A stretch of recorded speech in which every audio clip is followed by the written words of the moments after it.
Oke, selamat siang. Perkenalkan kami dari kelompok 11 dan kami akan mempresentasikan hasil dari tugas besar mata kuliah analisis deret waktu kami dengan judul penerapan model deret waktu ARMA Garch untuk memprediksi harga saham MFC. Anggota kelompok kami terdiri dari Abi dengan NIM 13, saya sendiri Jennifer dengan NIM 17, kemudian Fadla NIM 40, dan juga Jover dengan NIM 51. Jadi, analisis deret waktu sendiri itu adalah ilmu yang mempelajari data dalam rentang waktu tertentu, dan tujuannya itu untuk memprediksi pola dan juga data di masa depan. Nah, untuk tugas besar kali ini, kami akan menggunakan model ARMA-GARCH, yaitu gabungan dari model ARIMA dan juga model GARCH. Data yang kami gunakan ini memiliki karakteristik yang cukup kompleks dan juga dinamis, maka itu dibutuhkan model yang juga kompleks. Nah, untuk saham sendiri itu adalah bukti dari kepemilikan perusahaan, dan harga saham itu tuh sangat fluktuatif dan dipengaruhi oleh banyak hal, dan terkesan seperti tidak bisa diprediksi. Namun dengan analisis deret waktu ini, kita bisa menganalisis pola dan juga kita bisa memprediksi harga saham ini agar kita bisa mengambil keputusan dalam berinvestasi dan keputusan itu bisa menguntungkan kita. Tujuan dari tugas besar kami ini ada 3, yaitu mengidentifikasi sifat heteroskedastis pada Gallup data log return, kemudian menentukan model ARMA-GARCH yang paling tepat untuk data, dan juga memprediksi harga saham di waktu mendatang dari data yang kita gunakan, menggunakan model yang sebelumnya telah didapatkan. Untuk data, kami menggunakan data harga penutupan saham Manulife yang diperoleh dari situs investing.com. Awalnya data ini mencakup dari tahun 2020 sampai 2025, namun untuk keperluan tugas besar ini, kami hanya menggunakan data pada tahun 2024 sampai 2025. Jadi untuk teori dasar ini, yang pertama ada analisis deret waktu. Eee, Analisis deret waktu itu, alurnya mencakup identifikasi model, estimasi parameter, uji diagnostik, dan model yang umumnya digunakan itu model AR, MA, dan juga ARMA.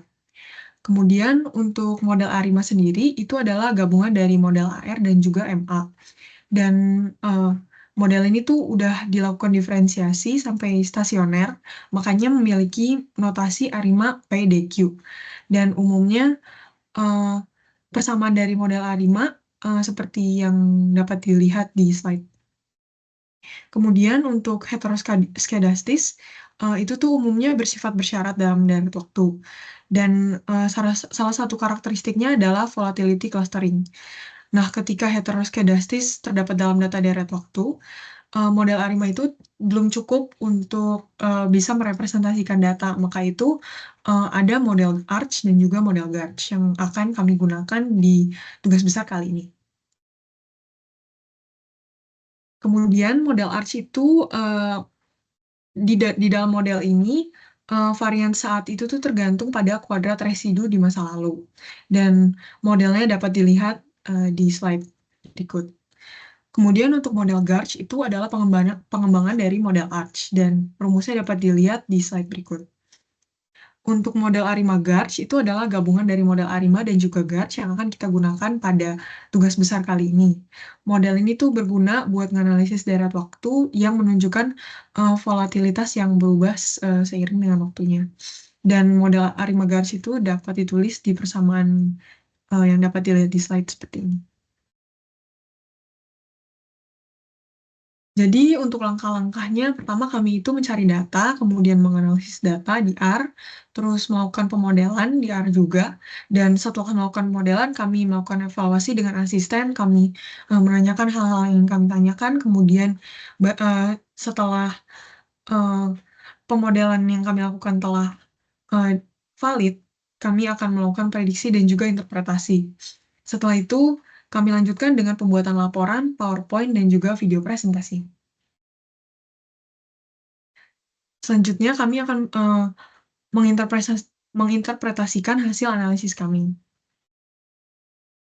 Yang pertama, dapat dilihat di plot data awal gambar pertama, bahwa, datanya ini masih tidak tidak stasioner karena terdapat tren naik yang sangat terlihat di bulan Oktober sampai tahun 2025. Kemudian, setelah data dibuat jadi data log return, dapat dilihat bahwa, data, sudah lebih stasioner dibanding data awal walaupun masih terdapat pencilan di data ke-200-an. Kemudian berdasarkan hasil uji ADF diperoleh bahwa p-value-nya itu lebih kecil dari 0,05 yang, kita gunakan sebagai alfa. Maka, data ini tuh tidak perlu didiferensiasikan dan jenis model, sudah bisa dapat ditentukan. Setelah itu, data dibagi menjadi 2, yaitu data train dan juga validation dengan perbandingan 80/20. Setelah itu dicari base model. Eee, di Cara mencari base model adalah pertama kita mencari parameter metrik dari, data train, yaitu RMSE, MAPE, dan juga, eee, S-MAPE. Kemudian, dapat dilihat dari hasil MAPE dan juga S-MAPE yang sangat besar, artinya base model ini tuh masih, kurang cocok untuk digunakan, pada data. Maka itu diperlukan model yang lebih kompleks lagi yang dapat merepresentasikan data dengan lebih baik.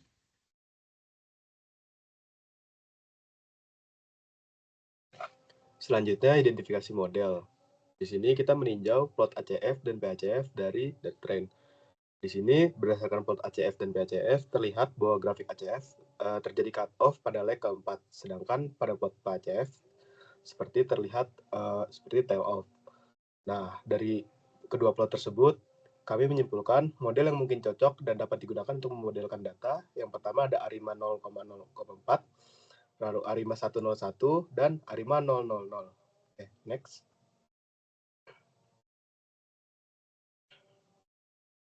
Nah, selanjutnya kami menentukan model mana yang akan kami gunakan berdasarkan koefisien dari AIC-nya.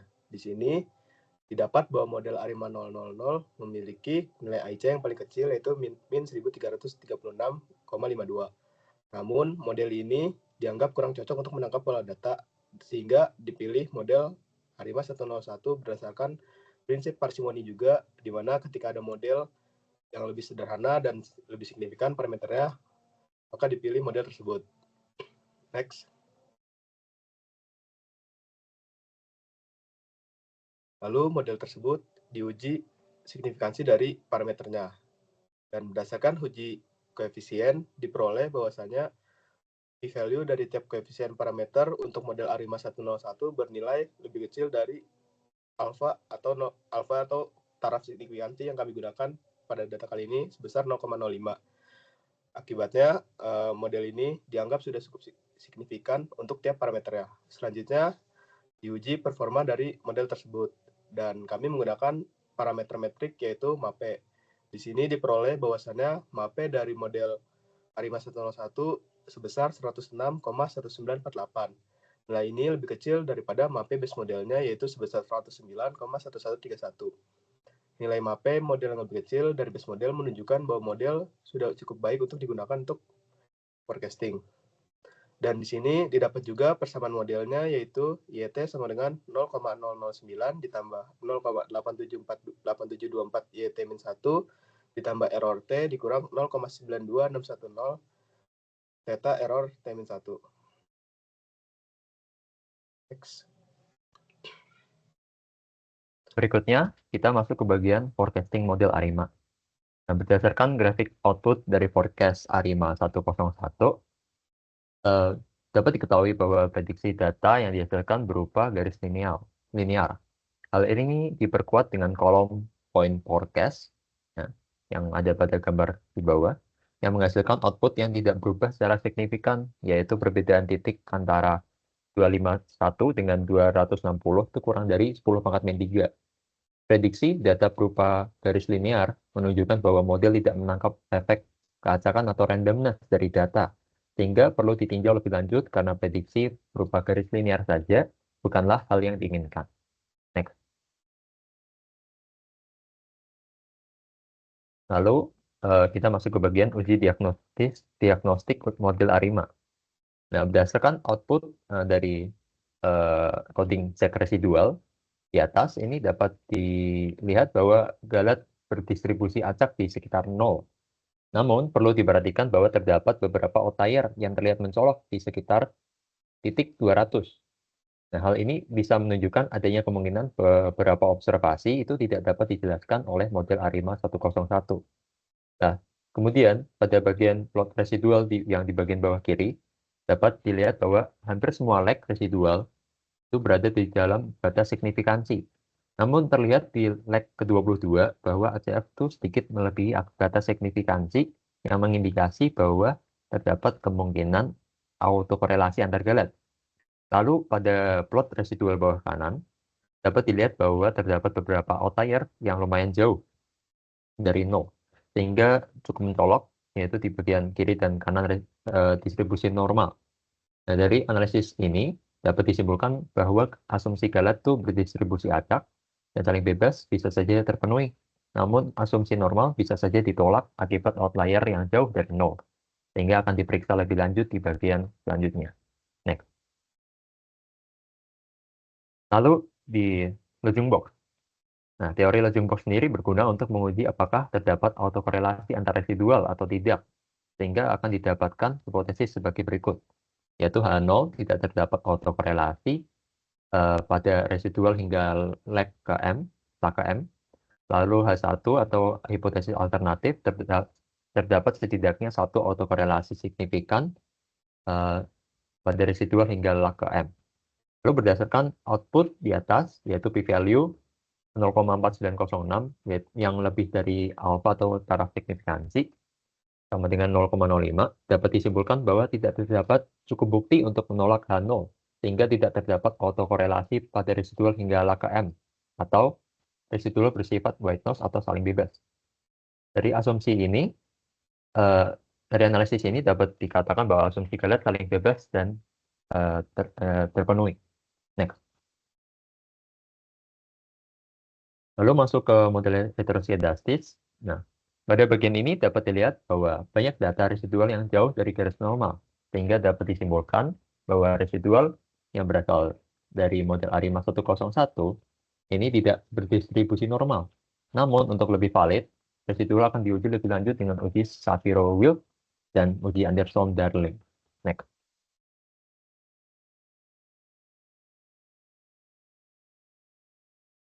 Nah, seperti yang sudah saya katakan sebelumnya, uji Shapiro-Wilk dan uji Anderson-Darling berfungsi untuk memeriksa kenormalan data, sehingga akan didapatkan hipotesis bagi berikut, yaitu H0, data berdistribusi normal, H1 atau hipotesis alternatifnya, data tidak berdistribusi normal.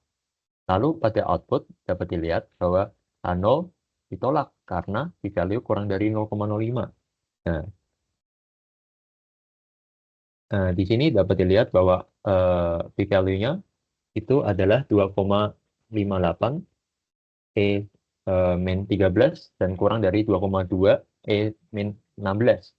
Nah, hal ini membuktikan bahwa data residual tidak berdistribusi normal yang sesuai dengan Kiki plot yang tidak berada di sepanjang garis, atau asumsi galat berdistribusi normal tidak terpenuhi. Next. Nah, berdasarkan grafik galat kuadrat tersebut, dapat diketahui bahwa fluktuasi residual kuadrat tidak konstan seiring berjalannya waktu yang terbukti dengan adanya kenaikan tajam atau volatilitas meningkat tajam, terutama pada waktu sekitar 200.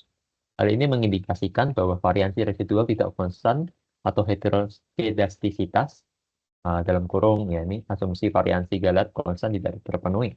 Nah, kondisi ini menunjukkan bahwa model seperti ARCH atau GARCH lebih sesuai dibandingkan model lainnya. Namun untuk lebih pastinya, akan diuji apakah ada efek heteroskedastis bersyarat pada data atau tidak dengan uji Box-Pierce dan uji Arc-Engler. Next. Nah, ini di bagian heteroskedastis bersyarat. Nah, akan dicek keberadaan efek heteroskedastis bersyarat pada data residual dengan uji Box-Pierce dengan formula hipotesis seperti berikut, yaitu H0 tidak ada autokorelasi pada residual hingga lag M, H1 terdapat autokorelasi pada residual hingga lag M dengan statistik uji seperti berikut yang ada di layar. Lalu uji kedua adalah uji Arc-Engler. dengan formula hipotesis tidak terdapat efek arc atau tidak ada heteroskedastisitas bersyarat pada H0. Lalu untuk hipotesis alternatif terdapat efek arc dengan statistik uji seperti berikut. Next. Nah, di sini perlu diperhatikan ya pada box test, komen box test di bagian coding, itu residual perlu dikuadratkan agar dapat diuji autokorelasi dari variansi residualnya. Nah, jika tidak dikuadratkan, maka yang diuji adalah autokorelasi dari residualnya secara langsung, bukan variansinya. Nah, lalu berdasarkan hasil output tadi, H0 akan ditolak untuk kedua uji tersebut karena p-value kurang dari alfa sama dengan 0,05 untuk keduanya. Sehingga dapat disimpulkan bahwa data residual memiliki efek arc atau heteroskedastis. Next.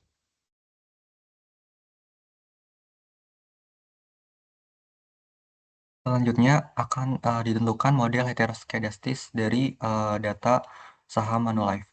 Berikut adalah plot dari ACF residual kuadrat dan juga plot PACF residual kuadrat. Nah, di sini terlihat kalau misalkan di grafik ACF itu tuh dia cut off setelah leg pertama. Kalau di plot PACF dia terlihat seperti kurang jelas cut off-nya, tapi kita asumsikan dia cut off setelah leg 1 dan leg 2. Jadi berdasarkan formula Garch-Pek-Momaki, plot ACF itu tuh menentukan orde Q dan plot PACF untuk menentukan orde P. Jadi berdasarkan grafik ACF PACF tersebut, dari residual kuadratnya, kita dapat menentukan kandidat model, yaitu Garch 10, Garch 20, dan juga Garch 11. Next. Setelah kita mendapatkan kandidat model yang menurut kita paling baik, lalu kita buat summary dari masing-masing modelnya.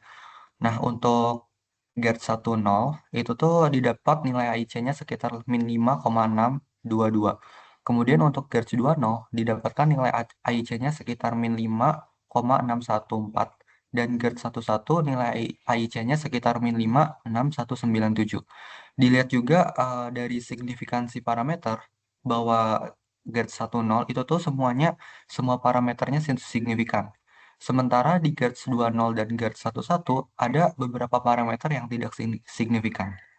Next. Sehingga berdasarkan summary model yang tadi, berdasarkan AIC-nya juga, didapat yaitu model yang paling baik itu tuh adalah Garch 10 karena nilai AIC-nya paling kecil dan semua parameternya signifikan dan juga mempertimbangkan prinsip parsimoni. Kemudian setelah kita dapat persamaan model Garch, lalu kita coba buat model ARIMA Garch.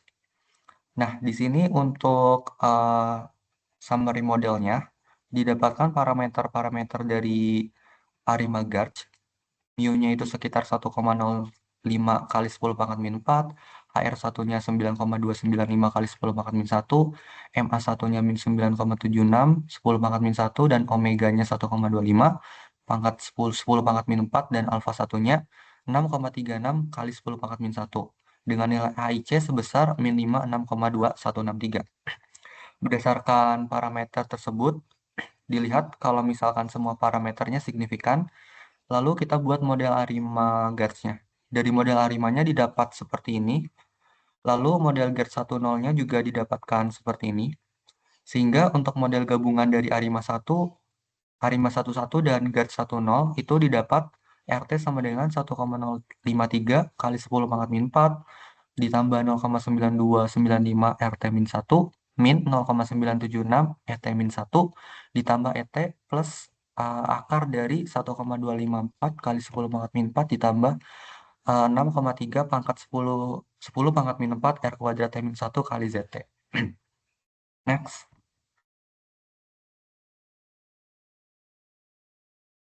Nah, dari hasil model ARIMA Garch yang sudah kita dapatkan, lalu model tersebut akan diuji performanya, yaitu dibandingkan dengan base model. Nah, dilihat dari MAPE base model itu tuh didapat sekitar dari MAPE base model dan SMAPE base model dari SMAPE train itu didapat sekitar 1,59. Dan di sini untuk MAPE validation-nya sebesar 106 dan SMAPE validation-nya 172. Lalu dari model ARMA Guards-nya itu didapat MAPE-nya 124,6273 dan SMAPE-nya 152,3039.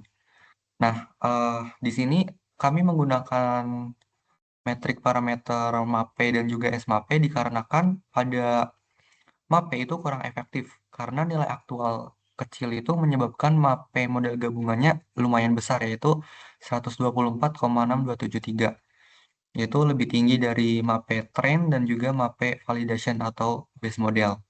Maka sebagai alternatifnya kita menggunakan SMAPE yang lebih stabil dengan hasil SMAPE trainnya dan SMAPE validation-nya itu lebih besar gitu ya. Jadi SMAPE gabungannya lumayan lebih kecil sehingga menunjukkan kalau model ARMA 11 Guard 10 itu memiliki performa prediksi yang lebih seimbang sehingga SMAPE dipilih sebagai metrik utama evaluasi dari model ARMA Guards kami.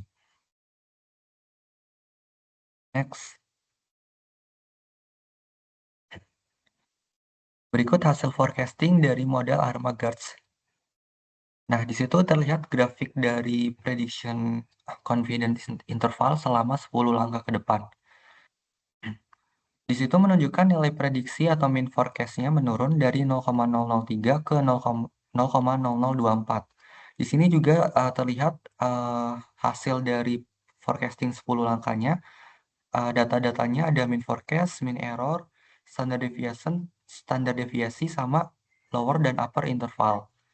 Nah, kalau dilihat dari confidence intervalnya itu makin melebar ya, seiring berjalannya prediksi dari langkah 1 ke langkah 10, yaitu dari min 0,01887 ke 0,02534, menjadi negatif 0,0397 sampai 0,0387 di langkah ke-10. Jadi dari forecasting itu menunjukkan adanya menandakan prediksi disertai dengan estimasi volatilitas yang semakin berkembang gitu. Jadi model tersebut itu tidak hanya memprediksi nilai rata-rata ya, tapi bisa memberikan juga informasi penting mengenai volatilitas yang terus berkembang dari horizon waktu ke pertama hingga waktu ke-10. Next.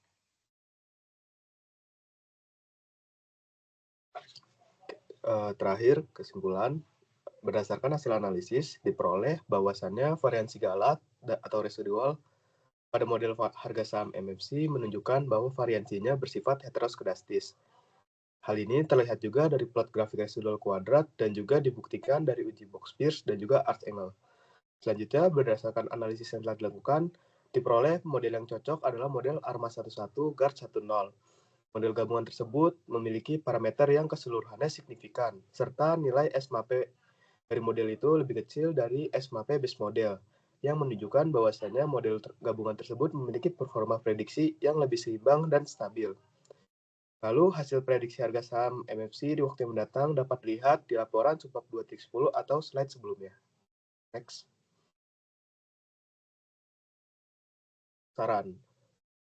Saran dari kami terkait penelitian ini, yang pertama, tentunya lebih teliti dalam penentuan model, karena model dapat dianggap baik jika semua parameternya signifikan. Selanjutnya, selidiki lebih lanjut adanya indikasi data bersifat musiman atau terdapat tren lainnya. Lalu, jangan terpaku pada satu parameter metrik evaluasi. Tinjau parameter lain seperti MSE, MAE, atau parameter lainnya. Dan yang terakhir, gunakan data frekuensi tinggi untuk melatih model ARMA Guard karena akan menangkap pola volatilitas dan shock pasar dengan lebih baik dibanding data bulanan atau tahunan. Next. Sekian dari kelompok kami. Terima kasih.